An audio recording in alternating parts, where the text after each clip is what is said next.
Hi అండి అందరికి welcome back to our channel రాష్ట్రాంతి వ్లాగ్స్. అందరూ బాగున్నారా? మీరందరూ బాగుండాలని మనస్ఫూర్తిగా కోరుకుంటున్నా. కొంచెం సపోర్ట్ చేయండి, వీడియోకి ఒక లైక్ ఇచ్చి వీడియో చూడడం కంటిన్యూ చేయండి. మనం విలేజ్ నుంచి సిటీకి రావాలంటే ఆ రోజు దుఃఖమే వస్తుంది కదా, అలాంటి ఎక్స్పీరియన్స్ నేను ఈ రోజు ఈ వ్లాగ్ లో షేర్ చేస్తున్నాను. మీరు డే బై డే వీడియోస్ బాగున్నాయా లేదా డైలీ పెట్టమంటారా అనేది కొంచెం కామెంట్ చేయండి. వీడియో చూస్తున్న వాళ్ళందరూ ఒక్క లైక్ ఇచ్చు కదా, అలా అయితే ఇంకొంచెం పుష్ అవుతుంది మన ఛానల్. మొన్న పోచమ్మ బోనాలకైతే వెళ్ళాను కదా, దాని తర్వాత రోజు వ్లాగ్. ఆ రోజు అయితే మేము ఇంకా సిటీకి వచ్చేస్తున్నాము.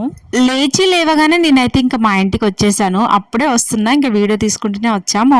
ఆల్రెడీ ఊడ్చేసింది, చల్లింది, ఇంకా ముగ్గు పెడుతుంది. ఇప్పుడు నాకున్న అలవాటు ఏంటంటే మా మమ్మీ పని చేసుకుంటే మా మమ్మీ వెనకాల తిరుక్కుంటూ మా మమ్మీతో ముచ్చట్లు పెట్టడం బాగా అలవాటు. ఇప్పుడే కాదండి, నాకు నా చిన్నప్పటి నుంచి అలానే ఇష్టం. మా మమ్మీ ఎంతసేపు పడుకోకున్నా కూడా మా మమ్మీ దగ్గరే కూర్చొని ఏదో ఒక ముచ్చట్లు పెడతా ఉండేదాన్ని. విలేజ్ వ్లాగ్స్ మీకు నచ్చుతున్నాయా?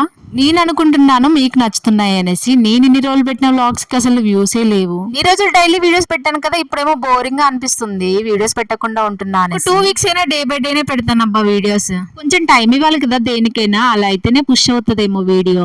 మా మమ్మీకి నాకు కొంచెం బాండింగ్ ఎక్కువ. ఎందుకనంటే నాకు కొంచెం తెలిసే వరకు మా అక్కకేమో పెళ్లి అయిపోయింది, మా అన్నయ్యనేమో హాస్టల్లో వేశారు. ఇంకా నాకు ఎవరు లేకపోతుండే, మా మమ్మీ అంతా. ప్రతి ఒక్కటి కూడా నేను అంతే మా మమ్మీకి షేర్ చేసుకునేదాన్ని. అదేంటి మరి అత్తమ్మ వాళ్ళ ఇంటి కూడా పని చేయకుండానే అమ్మ వాళ్ళ ఇంటికి వెళ్ళిపోయావా అనేసి అనుకుంటున్నారా? మళ్ళీ మా మమ్మీ ఎటైనా చేనుకి వెళ్ళిపోయింది అనుకోండి, నేనేమో మా మమ్మీని మిస్ అవుతాను కదా, అందుకే తొందరగా వచ్చేసా. మా మమ్మీ లేకుండా నేను వెళ్ళిన రోజు ఆ రోజు ఖచ్చితంగా నేను ఫుల్ ఏడుస్తాను. ఇంకా అది మా మమ్మీ వెళ్తుందని తెలిసినా కూడా నేను వెళ్ళి అక్కడ ఉండకుండా బాగుండదు అనేసి అలా వెళ్ళి కాసేపు అయితే మాట్లాడతా.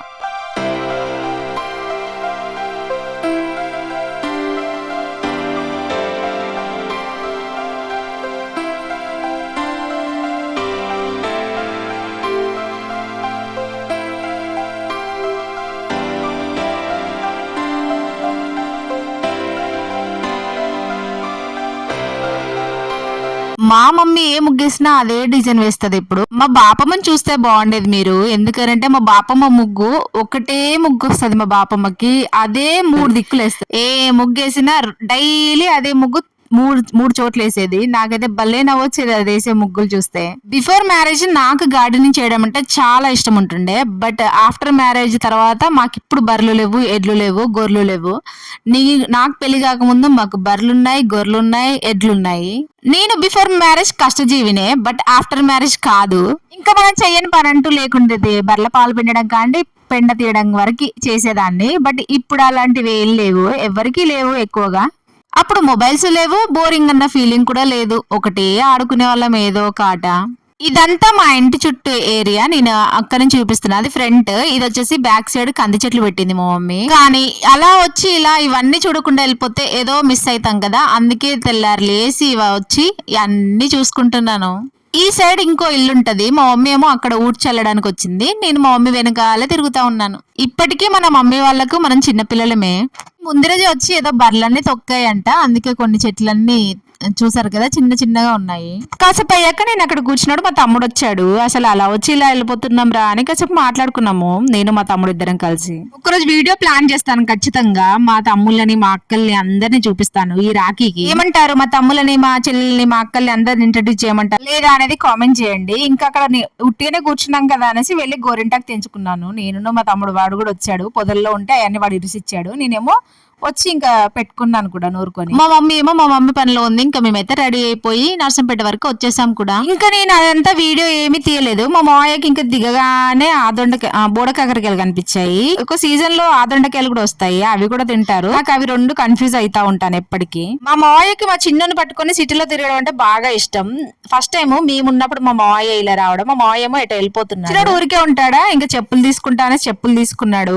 ఇవే కాదు ఇంకా చాలా తీసుకున్నాడు మా మావయ్య అయితే. చూపిస్తాను మీకు కూడా. మేము ఎప్పుడైనా కూడా వరంగల్ వరకు రాము బస్ లో. ఎప్పుడైనా నెక్కొండ అని ఉంటది మాకు స్టేషన్, అక్కడికి వెళ్ళి అక్కడ నుంచి సికింద్రాబాద్ కి అయితే వెళ్ళిపోతా ఉంటాం. కానీ ఈసారి అయితే ట్రైన్స్ క్యాన్సిల్ అయిపోయాయి, అందువల్ల వరంగల్ కి వచ్చి ట్రైన్ ఎక్కాల్సి వచ్చింది. ఈ వందే భారత్ ట్రైన్ వచ్చినప్పుడు చాలా మంది రివ్యూ ఇచ్చారు, కానీ నేనైతే వందే భారత్ ట్రైన్ చూడడం ఇదే ఫస్ట్ టైం. అది వచ్చి రాగానే అసలు దీనికి తలుపులు ఎక్కడున్నాయి అని చూస్తున్నాను. తర్వాత అవి మెల్లగా ఓపెన్ అయ్యాయి. అవే ఓపెన్ అవుతున్నాయి, అవే క్లోజ్ అవుతున్నాయి. ఇదేంటో నాకు విడ్డూరం అనిపించింది.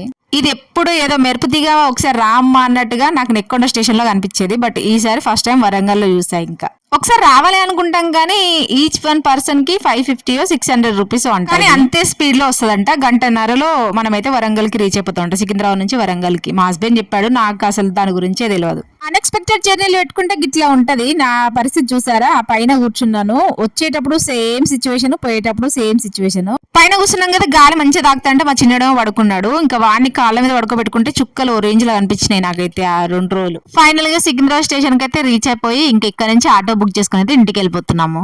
మైదాకు పెట్టుకున్నాను కానీ చూపించలేదు కదా, ఇప్పటికి కూడా భలే పండుతుంది. అది లేతాకైతేనే ఇంత మంచిగా పండుతుంది కదా. ఇంకా లేతాకు ఎక్కడ ఉందా అని వెతుక్కొని మరి తెప్పుకొచ్చుకొని పెట్టుకున్నా. కొన్ని చెట్లు అయితే తీసుకొచ్చాను, అవి చెట్లను తీసి ఇప్పుడు నాటాలి, లేదంటే అవి ఖరాబ్ అయిపోతాయి. ఇంకా మా మావయ్య ఊరికే ఉండడు కదా, అయ్యో ఇవన్నీ తీసుకొచ్చి ఇచ్చిపోయాడు. నేను పాత రూమ్ లో ఉన్నప్పుడు చాలా చెట్లు పెట్టేది, కానీ అవన్నీ ఇప్పుడేమో అన్ని చచ్చిపోయాయి. మనీ ప్లాంట్ చెట్టే రెండిట్లో ఉండేది, ఆ 2 మనీ ప్లాంట్ చెట్లు చనిపోయాయి నేను ఈ రూమ్ కి వచ్చాక. ఇంక ఇప్పుడు అయితే 3 కుండీలు ఖాళీగా ఉన్నాయి, అవన్నిట్లో పెడదాం అనేసి కొన్ని చెట్లు అయితే తీసుకొని వచ్చాను అమ్మ వాళ్ళ ఇంటికాంచి. కొన్ని బోడ కాకరకాయలు, మా మావయ్య ఏమో మా చిన్నోడు కోసం కొన్ని ఫ్రూట్స్ తీసుకొచ్చాడు. ఇంకా కొన్ని చెట్లు తెచ్చాను. అమ్మ వాళ్ళ ఇంట్లో వంకాయలు ఉంటే అవి కూడా పట్టుకొచ్చుకున్నా, ఒక 2 days కనే సరిపోతాయి కదా అన్నట్టుగా.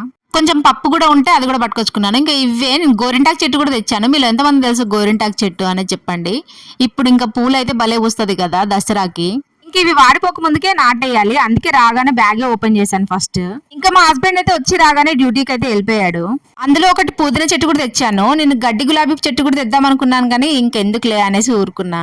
కానీ అలా పెట్టానో లేదో సెకండ్ డేకే మాడిపోయింది. కానీ చామంతి చెట్టు అయితే బాగానే ఉంది, చూద్దాం అది ఏనుకుంటుందో లేదో. ఇప్పుడైతే పెడుతున్నాను. మా బాబుని వీడియో తీయమంటే మా వాడు బాగానే తీస్తున్నాడు ఎట్లనో. నాకు ఇన్ని డేస్ విలేజ్ కి వెళ్ళి రావాలంటే ఎంత హ్యాపీగా ఉండదో, కానీ ఇప్పుడు ఈ జర్నీకి భయపడుతున్నాను. నాకు అస్సలు నచ్చట్లేదు జర్నీలు. ఇట్లా కాదన్నా 4 గంటల జర్నీ, ఇంకా జర్నీ అంతసేపు చేసి వెళ్ళాలంటే 1 day ఎలాగూ అయిపోతుంది. 3 days ఉన్న ఫీలింగ్ కూడా ఉండట్లేదు, 1 day ఉన్న ఫీలింగే ఉంటుంది. ఇంకా మళ్ళీ దగ్గర వెళ్ళడం అవుతుంది. రాఖీకి వెళ్ళాలి కదా, మళ్ళీ అప్పుడు కూడా జర్నీలో అసలు ఎవరు కనిపెట్టాడో అనిపిస్తుంది రా, అసలు విలేజ్ లో ఉంటే బాగుండు అనే ఫీలింగ్ వస్తుంది ఈ జర్నీలు చేయడం. నాకు చామంతి చెట్లు అంటే చాలా ఇష్టం. వేరే వాళ్ళ ఇంటి కూడా మనం చూస్తూ ఉంటాం కదా స్కూల్కి పోయినప్పుడు, అలా మంచి చెట్లు ఉన్నాయి అనుకో, మా మమ్మీ వాళ్ళ ఇంటి దగ్గర ఆ చెట్టు ఉంది అని మా మమ్మీని పంపించి అలా తెప్పించుకొని మరి నేను ఇంట్లో పెట్టేదాన్ని.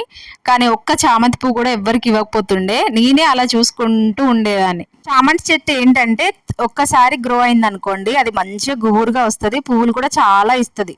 అది ఏ సీజన్ అయినా కూడా వింటర్ లో ఇస్తుంది కానీ మంచిగా పూస్తుంది. అందుకే నేను చామంతి చెట్టు తెచ్చాను, అది రీజన్. చామంతి చెట్టు ఒకటి ఇప్పుడు పచ్చగా ఉంది, ఆ పక్కన ఇవి 2 చెట్లు పెట్టాను కదా, ఇవేమో పాపం వాడిపోయాయి. అయితే తెచ్చిన చెట్లు పెట్టాకనే నేను లేచి ఇప్పుడు టీ పెట్టుకుంటున్నా. విలేజ్ కి వెళ్లేంత సేపు వెళ్ళాలి అనిపిస్తుంది, అక్కడి నుంచి వచ్చేటప్పుడు బాధగా అనిపిస్తుంది. బట్ ఇక్కడికి వచ్చాక మొత్తం సెట్ అయిపోతుంది కదా. మీకు కూడా అలానే ఉంటదా లేదా చెప్పండి. ఫుడ్ తినకపోయినా పర్లేదు కానీ ఫస్ట్ అయితే టీ పడాలి కడుపులో. ఇంకా మేము ముగ్గురం వెళ్ళాం కదా, అందుకే నా కిచెన్ కొంచెం నీట్ గానే ఉంది. మా హస్బెండ్ ఉండుంటే మాత్రం ఇంకా ఘోరంగా చేసేవాడు నా కిచెన్ ని. కాకపోతే ముగ్గురం వెళ్ళాం కదా, అట్లా జరంత నీట్ ఉంది, ఎట్లా చదువుకొని పోయింది అట్లుంది అన్నట్టు. ఇంకా రాగానే ఇల్లు కూడా ఉడవలేదు. ఫస్ట్ అయితే కిచెన్ కౌంటర్ క్లీన్ చేశాను, ఫస్ట్ చెట్లు పెట్టాను, దాని తర్వాత కిచెన్ లోకి వచ్చి ఫస్ట్ టీ అయితే పెట్టుకుంటున్నా. వెళ్ళి పాల ప్యాకెట్ తీసుకొని వచ్చాము. ఫుడ్ తినేసే వచ్చాం కానీ ఇంకా ఆకలి అయితే వేస్తుంది, ఇంకా ప్రిపేర్ చేయాలి. ఇంకెట్లాగో ఇంటికాంచి చింతపండు తెచ్చాను, చారు చేయక కూడా చాలా డేస్ అవుతుంది. మేమైతే చారు అనేసి అంటాము, మీ సైడ్ ఏమంటారు? కొందరు పచ్చి పులుసు అంటారు, పులుసు అంటారు, ఏదేదో అంటారు, కానీ మేమైతే చారు అనేసి అంటాం. చారు పోసుకొని మామిడికాయ పచ్చడి వేసుకొని వేడి అన్నంలో తింటే అన్నం అంతా ఖాళీ చేయొచ్చు. నేనైతే అలానే ఖాళీ చేస్తుండే. నాకు బాగా ఆకలేసిన రోజు మామిడికాయ పచ్చడి వేసుకొని తినేదాన్ని, మొత్తం గిన్నె మొత్తం ఖాళీ అయిపోయేది. పాపం మా మమ్మీ మళ్ళీ వండుకునేది. మీరు ఇదే ప్రాసెస్ లో చేస్తారా చారు లేదా అనేది చెప్పండి. కొందరేమో దాంట్లోనే అన్ని విసుగుతారు, కానీ మా సైడ్ ఓన్లీ చింతపండు మాత్రమే వేస్తారు చారు అంటే. అంతే, ఇంకా దాంట్లోనే ఉప్పు కారాలు అల్లం కొంచెం వేసి ఇంకా పోపు అయితే పెడుతున్నాను. చాలా ఈజీ ప్రాసెస్, అందుకే ఇది పెట్టుకున్నాను, తొందరగా అయిపోతుంది అనేసి. అలసిపోయాం కదా. ఓన్లీ పండుగలు అప్పుడు చేసేది మా మమ్మీ పప్పుచారు, కానీ ఇప్పుడు ఎప్పుడంటే అప్పుడు చేసుకుంటున్నాం, మనకు కూడా చేయొచ్చింది కదా. ఇంతకీ ఈ వీడియో మీకు నచ్చిందా? మీరు కూడా ఇలానే ఫీల్ అవుతారా లేదా అనేది కామెంట్ చేయండి. ఈ వీడియో నచ్చితే మాత్రం ఒక లైక్ ఇవ్వచ్చు కదా. ఇన్ని మిక్స్డ్ ఫీలింగ్స్ తో ఇంటి దగ్గర నుంచి వస్తాము, కానీ అన్ని ఇక్కడికి వచ్చాక అన్ని మర్చిపోతాము. ఇక్కడికి వచ్చాక పిల్లల స్కూల్ అని, ఆయన ఆఫీస్ అని, మనం తిండి అని, ఇవన్నీ సరిపోతాయి. ఇంతకీ డే బై డే పెట్టమంటారా వీడియోస్, లేదా డైలీ పెట్టమంటారా? కామెంట్ చేయండి. ఇన్ని రోజులు బిజీగా వీడియోస్ అని పెట్టాను కదా, ఇప్పుడు కొంచెం బోరింగ్ ఫీల్ అవుతున్నాను. వీడియోస్ పెట్టకుండా ఉంటే నాకు కూడా ఇంట్రెస్ట్ పోతుంది అన్నట్టుగా. ఇంకా చాలా అయితే అయిపోయింది, ఇంకా తినేసాము. వీడియో తింటే నచ్చితే లైక్ చేయండి. Thank you so much for watching. Bye.